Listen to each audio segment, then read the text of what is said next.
Bonjour Renata, bonjour tout le monde. Aujourd'hui, donc je reçois Renata Kiss et on va parler de. Tu vas nous dire un petit peu de quoi tu vas parler. On va parler de confiance et je vais te laisser te présenter. Alors, Bon, je m'appelle Renata Kiss et je suis devenue facilitatrice de bars il y a quelques jours. Il y oui, a quelques mois, années que j'ai découvert Access Consciousness en gros. Et maintenant, grâce à Frédéric, on va présenter ce livre de une partie et je vais lire La confiance ouais. et voilà. Et tu es d'où en fait? Dans quelle région? Ah, ah oui, je suis hongroise Ouais. et j'habite maintenant en France Mhm. et je suis située au nord, à Lille. Donc, D'accord. si vous êtes là du nord et vous voulez découvrir c'est quoi Ouais. Access Consciousness ou vous voulez essayer Access Bars, on y va. Ouais, et aussi on peut dire que c'est vrai qu'on peut faire des échanges une fois qu'on est formé à Access Bar. Donc c'est cette méthode de point sur la tête qui permet de lâcher le mental pour simplifier tout. C'est un des premiers outils d'Access Consciousness qu'on apprend. Et donc si vous avez envie de vous former, après aussi ce qui est intéressant, c'est qu'on peut faire des échanges avec les personnes. Et donc on rencontre plein de monde sympa. Et puis surtout, on libère pas mal de choses du mental et ça fait beaucoup d'espace dans notre tête avec tout ce qu'il y a comme rumination, stress et tout ça. Donc voilà, si vous êtes de Lille et que ça vous interpelle, nous avons Renata à Lille qui est hongroise. Et c'est assez marrant parce que c'est vrai que les Hongrois, ils sont très très actifs en ce moment avec Access Bar et même en France. Donc je trouve ça assez étonnant. On a eu deux Hongroises quand même dans ces calls, quoi. Donc, je trouve ça assez marrant. Ouais. Donc, écoute, donc aujourd'hui, tu nous parles de la confiance et je vais peut-être te laisser lire le passage et puis après, on en discute, si ça te va. Ça marche, merci Ça beaucoup. marche? Confiance. La plupart des gens pensent que confiance et foi aveugle sont la même chose. Ce n'est pas le cas.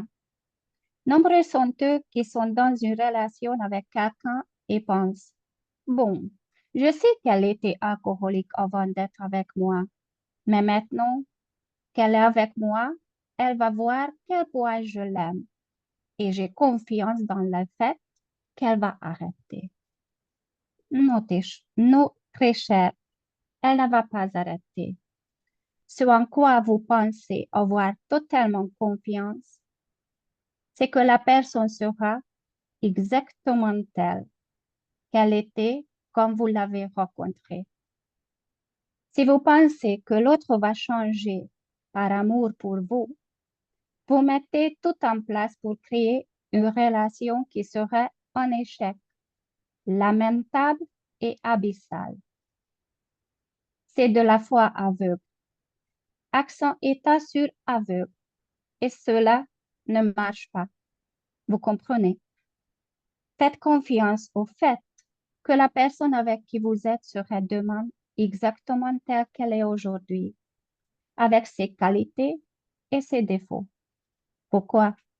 Parce que cela rendra votre vie plus facile et cela lui rendra la vie plus facile également.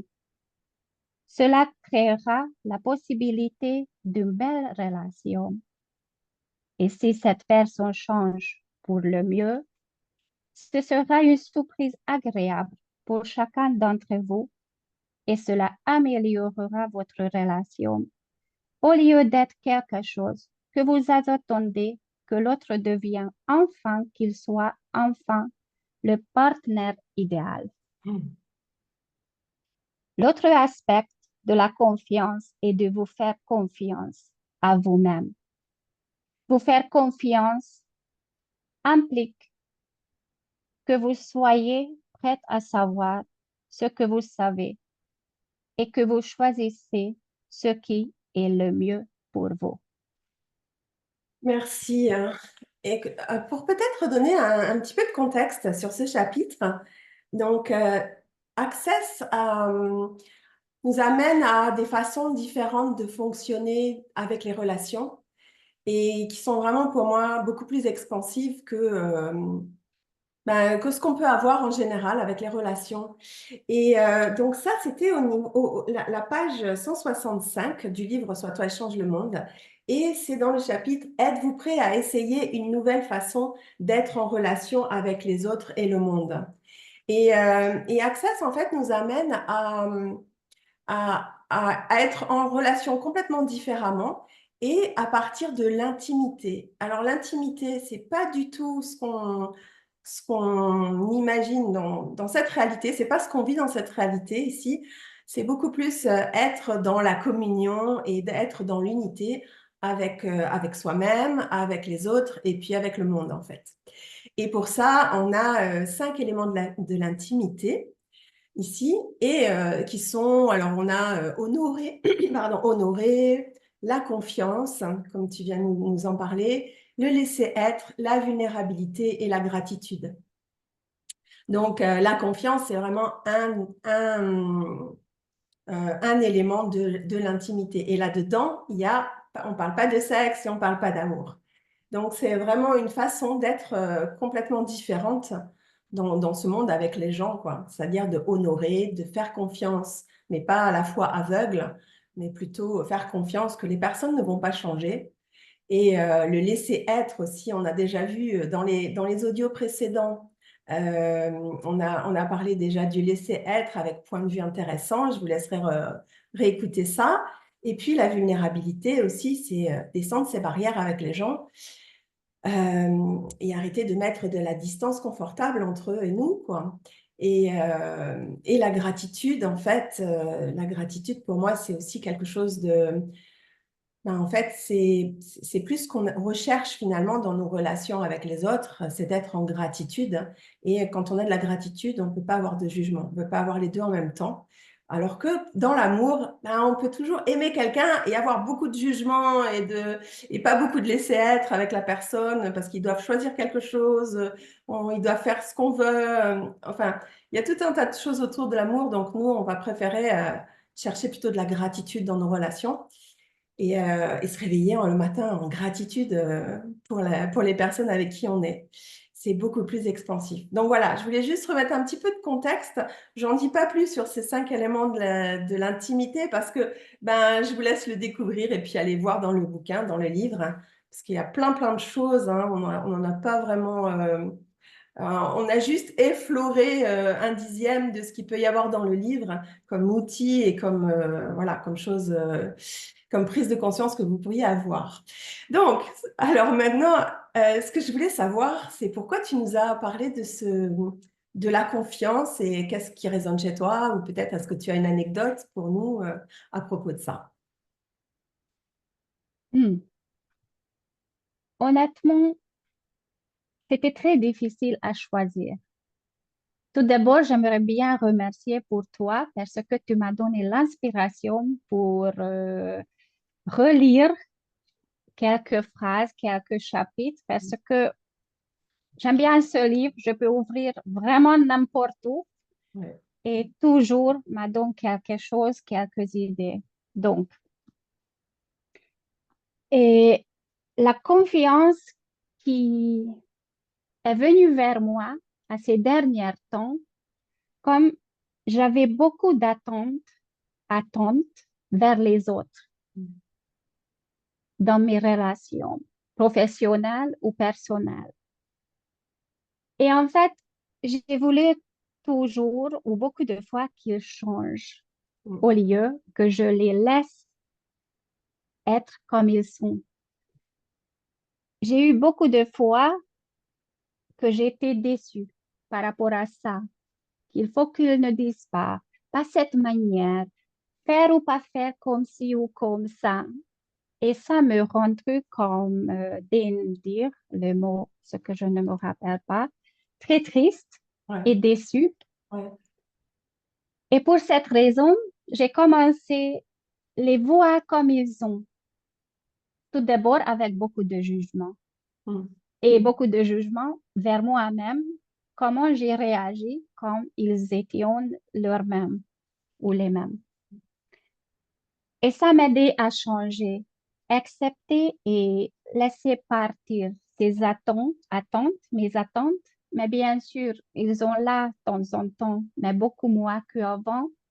Et vraiment, ma vie est beaucoup plus à l'aise, Ouais. beaucoup plus légère comme ça. Et tu as dit quelque chose d'important, mais c'est que quand tu n'as pas d'attente, en fait, tu n'es pas déçu par les autres. Tu peux être déçu que si tu as des attentes. Donc, si ça parle s'il y a des gens qui sont déçus par des personnes, etc., ben, en fait, c'est juste aller voir combien d'attentes est-ce qu'on peut avoir par rapport aux gens, à ce qu'on voudrait recevoir d'eux, de ce qu'on voudrait qu'ils soient ou ce qu'on voudrait créer avec eux. Et en relation, c'est une des plaies pour moi, c'est toutes ces attentes. Il y a aussi les projections qu'on y met.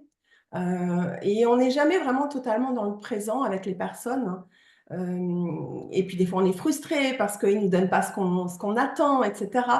Et en fait, cet élément de l'intimité, pour moi, je trouve qu'il est essentiel aussi à laisser Ouais. être les autres, les laisser choisir ce qu'ils choisissent, peu importe ce qu'ils choisissent. C'est leur choix, même si ils choisissent de nous tromper, par exemple. Ben, c'est leur choix, mais moi, qu'est-ce que je choisis dans ces cas-là? Est-ce que ça Ouais. fonctionne pour moi ou pas? Est-ce que je reste avec la personne ou pas? Ça, c'est mon choix. Et l'autre personne choisira toujours ce qu'elle a envie de choisir. On peut pas, comment dire, contrôler les gens. On peut pas contrôler, oui. Ouais.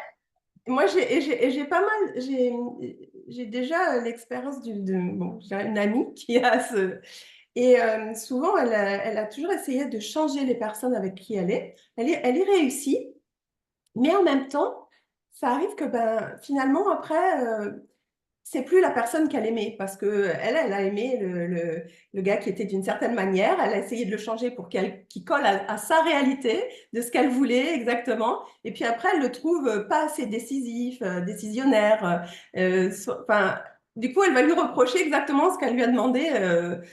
Qu'elle a essayé de le contrôler, quoi. Donc, je trouve ça assez intéressant aussi, regarder tous ces trucs de combien on veut changer les gens, quoi. Et qui finalement, c'est pas à notre avantage, c'est pas à leur avantage. Ça crée beaucoup de déception, beaucoup de frustration, de reproches, et aussi combien on a de reproches dans tous les couples, etc. Donc, si on avait ces 5 éléments de l'intimité, du coup, honorer la vulnérabilité, faire confiance, la gratitude, et je sais plus, j'en ai oublié un, la vulnérabilité, le laisser être, et ben, en fait, on aurait nos relations seraient complètement différentes, quoi. Et dans l'autre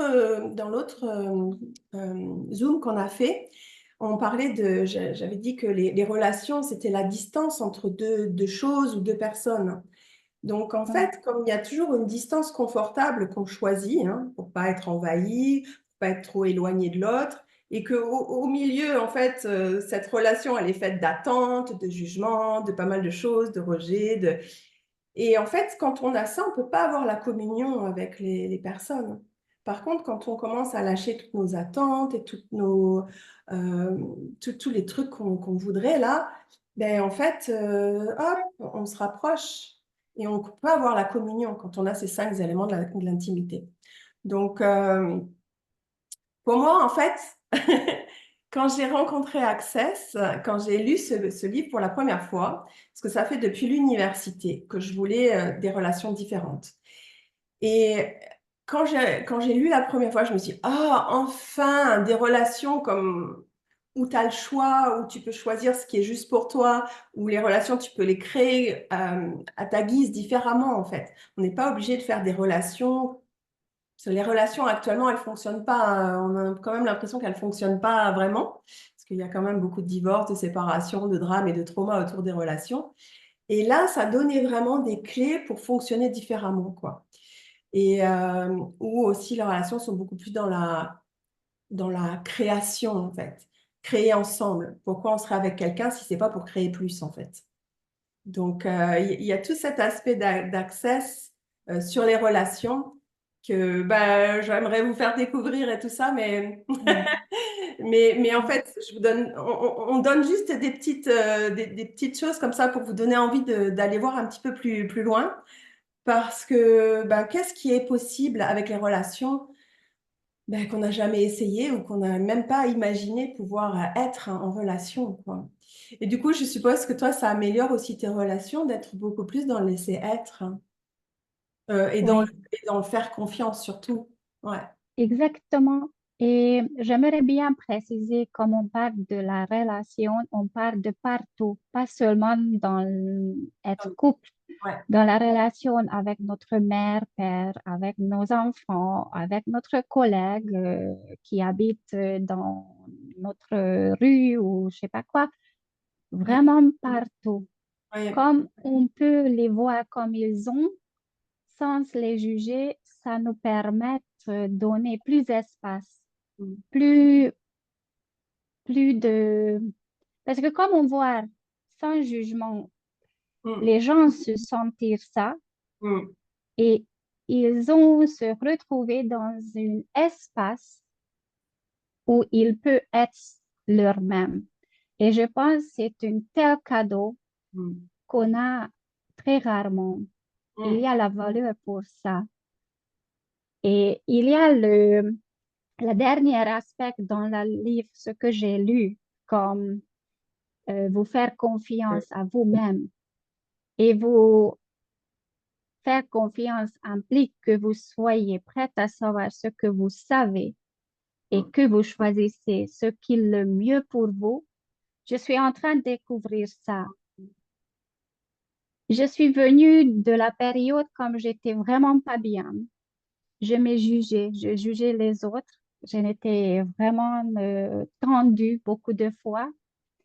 Et maintenant, je me suis plus détendue qu'avant.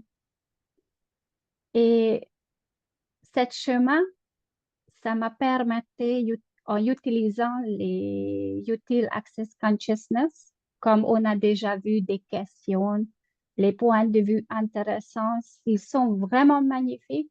Et ce que j'adore ici, Access ne nous dit pas, il faut que tu fasses ça Non. ou ça. Utilise ça et il nous donne une menu Mm. et on peut choisir qui nous fonctionne le Ouais. moment comme on veut utiliser quelque chose. Ouais, Access en fait est là plutôt pour nous empuissancer à choisir et à savoir ce qu'on sait en fait. Donc Mm. on nous obligera jamais à dire ah oui il faut que tu fasses comme ça c'est mal, ça c'est bien. Au contraire c'est voilà tu as le choix. Qu'est-ce que tu vas choisir? Et voilà tous les outils. Tu dis ce qui fonctionne pour toi, tu t'amuses avec et puis après ben voilà tu vois qu'est-ce que ça change pour ta vie en fait. Et dans ce que tu as dit aussi, ça m'a fait penser au fait que la plus grande gentillesse qu'on peut être, c'est justement ben, pas juger les autres. Et c'est pas faire des choses pour les autres, les aider et tout ça. C'est vraiment être point de vue intéressant, laisser être, faire confiance qu'ils vont jamais changer. On essaye de changer nos parents, tu parlais des parents. On essaye de changer nos parents, nos enfants, tout un tas de gens autour de nous, en fait. Et On fait jamais ça, Frédéric. On fait jamais ça. jamais on fait ça. Et moi, ça fait un petit moment que je fonctionne vraiment dans le... Et à partir de ça, et ce qui se passe, c'est que pour moi, c'est tellement meilleur les relations, du coup, Mm. dans ça. Surtout quand tu es en relation avec quelqu'un en particulier, dans un couple. Ben, en fait, c'est tellement meilleur et tu peux tellement être plus présente avec la relation et l'autre et du coup avoir de la gratitude que ben, en fait, ça change tout, quoi. Ça change vraiment tout. Quand je vois des couples où il y a tellement de reproches, t'as pas sorti la poubelle, t'as pas fait ça, et pourquoi tu fais ça? Mais franchement, ça va pas. Et en fait, j'ai envie de dire, est-ce que c'est si important? Est-ce que c'est si important, quoi? Et regardez, souvent, on va dire qu'il y a des litiges dans des relations. Regardez combien, en fait, c'est parce qu'on veut que l'autre change et qu'il adopte nos points de vue, quoi. Et si on n'avait plus Mm. besoin de faire changer les autres, qui pensent la même chose que nous et si tout était OK, quoi. Donc, en fait, quand on fonctionne comme ça, il y a tellement plus d'espace, tellement plus de joie, tellement plus de possibilités que, Oui, voilà, c'est ce que tu disais, en fait, c'est vraiment, et je percevais vraiment l'énergie de ce que tu disais quand tu le disais, où c'est tellement bon, quoi. Donc, voilà. Écoute, je ne sais pas si tu veux nous partager quelque chose d'autre par rapport à la confiance ou je pense que sinon, on va laisser les gens aller voir si ça les interpelle, aller lire le livre parce qu'il y a vraiment plein de pépites dedans. Et c'est une oui, façon de fonctionner différemment dans le monde, en fait. Parce qu'on s'aperçoit que là, il n'y a plus trop de repères pour pas mal de choses. Et je trouve que les outils d'Access, ils arrivent à un moment vraiment opportun pour nous aider à faire des choix, pour être qui on est, pour arrêter de juger, d'avoir des attentes, etc. Et vraiment, c'est une autre façon de fonctionner, j'ai envie de dire, sur cette planète. Donc voilà, peut-être si oui. c'est une invitation pour vous. En tout cas, je te remercie vraiment, Renata. Merci à toi. Trouver derrière est très apaisante. Et, euh, et puis, bah, écoute, je te remercie. Puis, on laissera les autres, les personnes choisir si elles veulent lire un peu plus de ça. Et Oui. je vous dis à tous, à bientôt. Merci de nous avoir suivis. Et puis, il nous reste encore quelques interviews et quelques lectures. Donc, restez toujours accrochés à ça. Voilà. Je vous dis à bientôt. Merci, Renata. Et À bientôt, Anor.